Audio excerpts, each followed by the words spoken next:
സാധാരണ മിക്ക വണ്ടിയുടെയും front disc brake ആയിരിക്കും വരുന്നത്. അപ്പോൾ ഇന്ന് ഈ വീഡിയോയിൽ പറയാൻ പോകുന്നത് നമ്മുടെ കാറിൻ്റെ ബ്രേക്ക് ഡിസ്ക് അല്ലെങ്കിൽ ഇളക്കി ഒന്ന് ചെക്ക് ചെയ്ത് ഒന്ന് ക്ലീൻ ചെയ്തിടുന്ന രീതിയാണ്. എളുപ്പത്തിൽ ചെയ്യാവുന്ന പരിപാടിയാണ്. നിങ്ങൾക്ക് വീഡിയോ ഫുള്ള് കാണുമ്പോൾ മനസ്സിലാവും. സ്വന്തമായിട്ട് ചെയ്യാവുന്ന പരിപാടി. ഒരു വണ്ടിക്ക് ഒരു ജാക്കി വെക്കാൻ അറിയാവുന്ന ഒരാൾക്ക് എളുപ്പത്തിൽ വാഹനത്തിൻ്റെ ബ്രേക്ക് ഇളക്കി ബ്രേക്ക് പാഡ് ഉണ്ടോ അല്ലെങ്കിൽ ഒന്ന് വേണമെങ്കിൽ ഒന്ന് ക്ലീൻ ചെയ്തിടാൻ പറ്റുന്ന ചെറിയൊരു വീഡിയോ ആണ്. വീഡിയോ ഫുള്ള് കാണുക, മാക്സിമം ഒന്ന് ഷെയർ ചെയ്യുക. അറിയാത്തവർക്ക് ഒരു ഉപകാരമായിക്കോളും.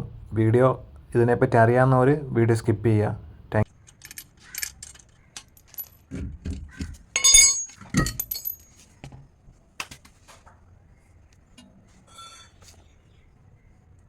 ഉള്ള സാഹചര്യം അല്ലാത്തതുകൊണ്ടാണ് അങ്ങനെ നമ്മൾ ടയർ ഇളക്കിയപ്പോൾ അതിൻ്റെ ഡിസ്കിൻ്റെ ബാക്കിൽ വരുന്ന ഡ്രം ബ്രേക്കിലാണ് കാലിബർ വരുന്നത്, ഡിസ്ക് കാലിബർ വരുന്നത്. അപ്പം കാലിബറിൽ ഒരു സിലിണ്ടർ വരുന്നുണ്ട്, വീൽ സിലിണ്ടർ. അപ്പോൾ അത് ജസ്റ്റ് സ്ക്രൂ ഡ്രൈവർ കൊണ്ട് ഇങ്ങനെ തിക്കി കഴിഞ്ഞാൽ ഇതൊക്കെ അകത്തോട്ട് പോകും. അതിനുശേഷം നമുക്ക് ബ്രേക്ക് പാഡ് ഇളക്കി എടുക്കാവുന്നതാണ്. ഇത് ചെയ്യുന്നതിന് മുന്നേ ആയിട്ട് നമ്മുടെ ബ്രേക്ക് ഫ്ലൂയിഡ് ഒഴിക്കുന്ന റിസർവോയറിൻ്റെ ക്യാപ്പ് ഒന്ന് ഊരി വെക്കുന്നത് നല്ലതായിരിക്കും നിർത്തുന്നത്. അതുകൊണ്ട് എപ്പോഴും ഇത് എൻഗേജ്ഡ് ആയിരിക്കും. അപ്പോൾ നമ്മൾ ഇതുപോലെ സ്ക്രൂ ഡ്രൈവർ കൊണ്ട് തിക്കി കഴിഞ്ഞാൽ സിലിണ്ടർ അകത്ത് പോകും. ഒരു ഹൈഡ്രോളിക് ബ്രേക്കിലെ സിസ്റ്റമാണ് ഇത് നടക്കുന്നത്. അപ്പോൾ കാലിബറിൽ ഒരു നട്ട് ഇളക്കുക. അതിനുശേഷം നമുക്ക് കാലിബറിൽ അടിപിടി ഉണ്ടോ കാര്യങ്ങളോ നോക്കി, കുഴപ്പമൊന്നുമില്ല ഉണ്ടെങ്കിൽ നമുക്ക് ചെറിയൊരു ഷിം ഇടേണ്ടി വരും. അപ്പം ജസ്റ്റ് ബ്രേക്ക് പാഡ് ഇളക്കുക. അത്യാവശ്യം ഇനിയും ഓടാനുള്ള ബ്രേക്ക് പാഡ് കാര്യങ്ങളൊക്കെ അവൈലബിൾ അതിനകത്തുണ്ട്. സോ അതുകൊണ്ട് ബ്രേക്ക് പാഡ് റീപ്ലേസ്മെൻറ്റ് ചെയ്യേണ്ട ആവശ്യമില്ല. ജസ്റ്റ് ഒന്ന് എമറി പേപ്പർ കൊണ്ട് ക്ലീൻ ചെയ്തിട്ടാൽ മതി. പിന്നെ കുറച്ച് ഡസ്റ്റും കാര്യങ്ങളൊക്കെ ഉണ്ടായിരുന്നു, ജസ്റ്റ് ക്ലീൻ ചെയ്തിട്ടാൽ മതി. അപ്പോൾ വേറെ പ്രശ്നങ്ങളോ കാര്യങ്ങളൊന്നും ഇല്ല. അപ്പോൾ അപ്പുറത്തെ ടയറും കറക്റ്റ് ഇതുപോലെ തന്നെ ആയിരിക്കും തേഞ്ഞിട്ടുള്ളത്. അപ്പോൾ അതുകൊണ്ട് താൽക്കാലികമായിട്ട് ഇത് റീപ്ലേസ്മെൻറ്റ് ചെയ്യേണ്ട ആവശ്യമില്ല. ജസ്റ്റ് ആ ഒരു ഡിസ്ക് വെക്കുന്ന ആ ഒരു സ്ലീവും കാര്യങ്ങളും ജസ്റ്റ് ഇളക്കി ഒന്ന് ക്ലീൻ ചെയ്താൽ മതി.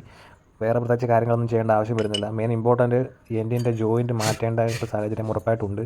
ഉടനെ ചെയ്തില്ലെങ്കിലും ചെയ്യേണ്ടി വരും. അപ്പോൾ നിങ്ങളും ഇത് ഇളക്കി നോക്കുവാണെങ്കിൽ ഒന്ന് ശ്രദ്ധിക്കുക.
കാലിബർ തിരിച്ച് സെറ്റ് ചെയ്യുമ്പോൾ ആ ഒരു ബോൾട്ട് ഇടുമ്പോൾ കറക്റ്റ് സീറ്റിംഗ് രീതിയിലായിരിക്കണം സെറ്റ് ചെയ്ത് വെക്കാൻ.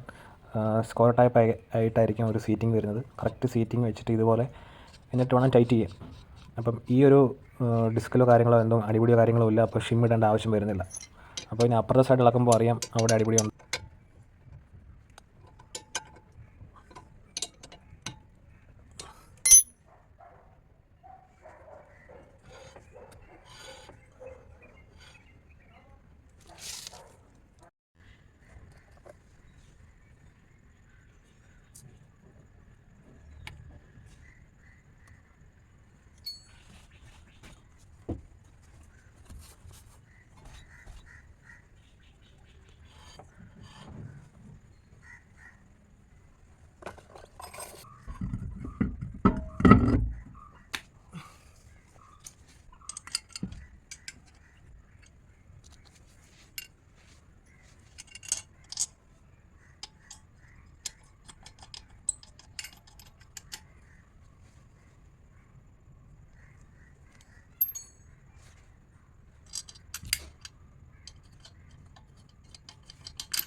ഇതുപോലെ തന്നെ അപ്പുറത്തും ചെയ്യാവുന്നതാണ്.